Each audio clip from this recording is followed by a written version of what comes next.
Welcome to easybonsaigarden.com. I'm Andrew Perry, and I wanted to bring this short video to you today just to dispel some of the myths about bonsai.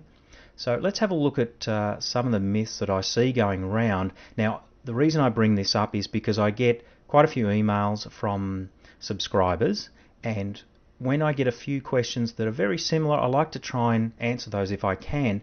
So rather than try and answer those individually, I'll just put together this video. It's easy to show you, it's easy to go through and answer it all at once. So let's have a look at some of the bonsai myths that I see going around. Now, the real problem is, as you'd know, with lots of things, the internet is a real big culprit for spreading myths about bonsai, and let's face it, myths about all sorts of things. And bonsai, no different. And the problem is, of course, beginners see these things, might be on a blog or something, and it's got picked up by others and spread around, and the people who are hosting it don't really know anything about it. Looks like good information, I'll put that up there. And of course the beginner doesn't know any different and gets caught up with this and does the wrong thing, and unfortunately the bonsai dies. Things like that, I see that quite a bit. For example, like so-called guru claims X about bonsai, and just like a computer virus, the myth spreads really quickly around the internet. So that's what I want to try and knock on the head, so to speak. Now, let's have a look at this first one. For an example, New Bonsai Guide says you can grow any bonsai indoors, and I do see some of those out there, and look, what happens there is you get some person doesn't grow bonsais, put together this guide, and what really sells it and sounds great, and that is people want to grow bonsai indoors. I know a lot of people do want to do that, understandably, but there are bonsai that will grow indoors very well, and and a lot more that won't, and just shouldn't be attempted to grow indoors. And that's the problem. It says, oh, new secrets to growing bonsai indoors that you can do with your eyes closed and blindfolded and that. And it's all, it's a lot of hoo-ha. It doesn't work. Why make growing bonsai so hard? That's my point, or my question, when you've got plenty of species that you grow outside or outdoors, and you've got some suited species to grow indoors. So why not do that? Choose the correct species, the right techniques, and you'll find growing bonsai absolutely rewarding. And when you create that masterpiece, it's really unlike anything else. If you've been into bonsai for a while, you'll know that when you create that bonsai and you're crafting it, you're sculpting it, everything like that, with your wiring and pruning and everything like that, it's your artistry. So you're not just putting a plant in the ground and letting it grow and you've got a tree in the backyard. This is something you're actually creating yourself. So it's wonderful and worth doing properly. Now, the other one that I see, and I've had quite a few questions about, is misting bonsai. Now, the popular myth: mist your bonsai daily or quite a lot. Now, this is one I really want to attack, because there's a lot of misconception about this, and there are some problems associated with it too that you need to understand. Now, misting is important in some circumstances. Now, if you mist, particularly with an indoor bonsai, what it does, creates a temporary humid condition, because of course indoors you don't have that same condition elements that you do outdoors. But it only does it very temporary, so that is a problem. It's only very temporary, and if you're trying to recreate indoors what your bonsai is meant to be experiencing outdoors, that's the wrong way to go about it.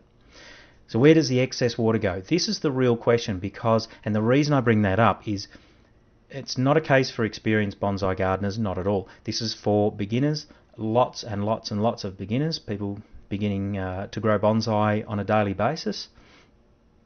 Now, if this is something that is purported to be an important aspect, what I find is that, of course, a beginner in that will tend to overdo things. 9 times out of 10, most beginners will tend to overdo things if they think it's an important element or part of the success of growing bonsai. And the real problem there is, where does the excess water go? Now, this is something I want to have a look at. So what about root rot? Because this is something that comes into play here. Now, it's not always the case, but it's something you need to be aware of to make sure you don't do this if you're beginning bonsai. Now what it does is it fools many people into thinking that their bonsai doesn't need any watering. Now this is the other thing. So you've got the fact that, and what I mean by the root rot is that if you're misting daily like that, and some people will think, well, I better mist again, oh, I've left it a couple, I better mist again, and they just keep doing it too much. So what's happening is, let's just go ahead and have a look at this. This is what I want to do. My trusty old diagram of the bonsai there. Now what I wanted to show you is up here. Now if you're misting, of course, up here, just excuse the rudimentary drawings, but you'll get the point. So we're misting and we've got a lot of excess water fall off from the leaves, etc. Now if you're overdoing this, what's happening, of course, we've got all the water, the excess water dripping down, maybe running down the trunk and that onto the surface here. Now what happens, of course, in this case is, now that will be damp. Now for the beginning bonsai gardener, what happens is this, if you're doing it too often, this stays damp for a long period of time, and what's happening there is that the surface roots, the hair roots, all of those will stay damp much longer than they should do. And the other thing is too, that when you check to see does your bonsai need watering, in the case of the warmer weather and everything, then you've only got this top part here that's damp. We're not getting any water penetration down into the soil, around the taproot, around the roots further down, and that's where the problem can be, and that's where it fools people to think, push the finger in and it feels damp down maybe half an inch, 3/4 of an inch into there because of the misting runoff, that people aren't realizing this is happening.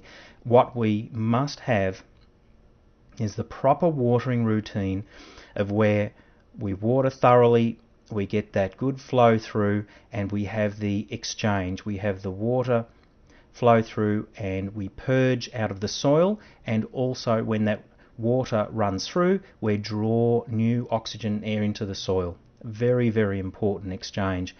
So that's what I wanted to bring up about that, is to be careful about misting your bonsai too much. Now, misting bonsai, yes, look, indoor bonsai do benefit from the misting, but only once or twice a week. I mean, you could do it 2 to 3 times a week, because it removes dust and things like that off the leaves, and as I said, it does create a slight humid condition around there. But the bonsai, really, if it's an outdoor bonsai, keep it outdoors. You can bring it in for a short period of time, but don't leave it inside. It just doesn't work like that. It won't benefit from that humid or that temporary humid condition, and if you try to do that by misting too much, then you'll create that particular problem that I was talking about. Okay, thanks for listening. So I just wanted to make sure that you get that, and be aware of it, be careful of it, and don't, if you're beginning bonsai particularly, don't be fooled by that dampness on the surface if you're misting too much. So be careful you're not misting too much, and be careful to check that you're watering correctly. Thank you, and I'll talk to you very soon.